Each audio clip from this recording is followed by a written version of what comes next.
नमस्ते। सीखने की आजादी, ये सुनने में कितना अच्छा लगता है ना?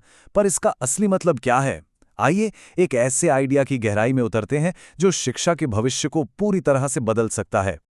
तो सवाल यही है कि जब हम कहते हैं सीखने की आजादी, तो इसका मतलब क्या है? क्या सिर्फ मुफ्त में जानकारी मिलना ही आजादी है, या फिर इससे भी बढ़कर कुछ है?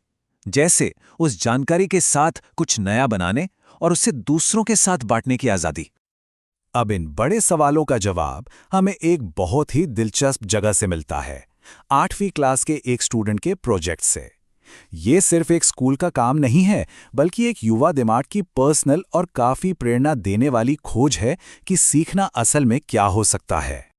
तो इस सफर की शुरुआत हुई कहां से? देखिए, हर बड़े प्रोजेक्ट के पीछे एक क्यों होता है, एक मकसद होता है।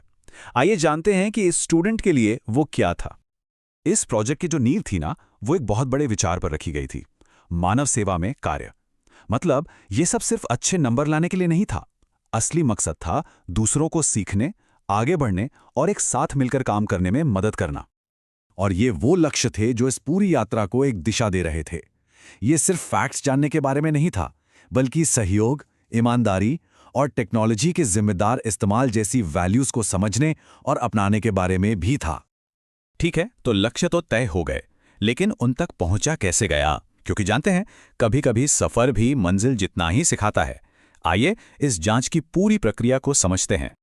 यहां हम देख सकते हैं कि काम कितने व्यवस्थित तरीके से किया गया। एक बड़े विषय को छोटे मैनेजेबल स्टेप्स में तोड़ा गया, टॉपिक चुनने से लेकर जानकारी इकट्ठा करने और आखिर में उसे सही ढंग से पेश करने तक।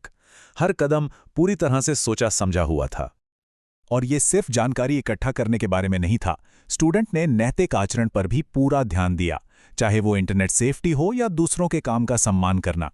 ये मैच्योरिटी आज के डिजिटल जमाने में अविश्वसनीय रूप से महत्वपूर्ण है। अब हम इस प्रोजेक्ट के दिल में पहुंचते हैं, वो खोज के पल जहां सब कुछ साफ होने लगा। स्टूडेंट ने 4 खास बातें नोटिस की और वे वाकई में आंखें खोलने वाली हैं। पहला ऑब्जर्वेशन, मुफ्त रिसोर्सेज ज्यादा सीखने वालों की मदद करते हैं। ये सुनने में काफी आसान लगता है ना, लेकिन इसके पीछे एक गहरा सच है। जब ज्ञान की कोई कीमत नहीं होती, तो सीखने के दरवाजे उन सभी के लिए खुल जाते हैं जो पैसों की कमी की वजह से पीछे रह जाते हैं। दूसरी सीख सहयोग की शक्ति के बारे में है। जब हम अपने विचार शेयर करते हैं, तो हम सिर्फ दूसरों को नहीं सिखाते, हमें अपने विचारों को और साफ करना पड़ता है, दूसरों के नजरिए को समझना पड़ता है, और इस पूरी प्रोसेस में हमारी अपनी समझ और भी गहरी हो जाती है। ये विचार सिर्फ एक इंसान तक ही नहीं रहता, ये पूरे समुदाय तक पहुंचता है। जब लोग सीखने के लिए सहयोग करते हैं, तो वो सिर्फ ज्ञान ही नहीं, बल्कि रिश्ते और भरोसा भी बनाते हैं। और यही चीज एक मजबूत कम्युनिटी की नींव रखती है। और ये आखिरी ऑब्जर्वेशन इन सभी आइडियाज को एक साथ ले आता है। जब ज्ञान खुला होता है, तो सीखना आसान हो जाता है। चाहे वो मुफ्त संसाधनों के जरिए हो, आइडियाज शेयर करने से हो, या कम्युनिटी के सहयोग से, मूल सिद्धांत एक ही है, खुलापन सीखने का रास्ता बनाता है। तो ये सारे सिद्धांत असल में दिखते कैसे हैं? चलिए इन बड़े आइडियाज को उन असली दुनिया के उदाहरणों से जोड़ते हैं, जिनका हम में से कई लोग हर दिन इस्तेमाल करते हैं। जरा मुफ्त educational websites, online video tutorials या विकिपीडिया जैसी परियोजनाओं के बारे में सोचिए। ये सभी खुले ज्ञान के शक्तिशाली उदाहरण हैं। हम इनका हर दिन इस्तेमाल करते हैं, अक्सर यह महसूस किए बिना कि हम सीखने की एक बहुत बड़ी सहयोगी दुनिया का हिस्सा हैं। और ये सब कुछ एक सरल लेकिन बहुत गहरे निष्कर्ष पर पहुंचता है। सीखने और शेयर करने की आज़ादी से सभी को फायदा होता है। ये सिर्फ एक व्यक्तिगत लाभ नहीं है, ये एक सामूहिक लाभ है जो हम सभी को ऊपर उठाता है। तो इस पूरी यात्रा का उस स्टूडेंट पर क्या स्थायी असर पड़ा? क्योंकि आखिर में सीखना सिर्फ जानकारी हासिल करने के बारे में नहीं है, ये हमारे अंदर बदलाव लाने के बारे में भी है। जरा उन स्किल्स को देखिए जो इस प्रोजेक्ट के माध्यम से विकसित हुई।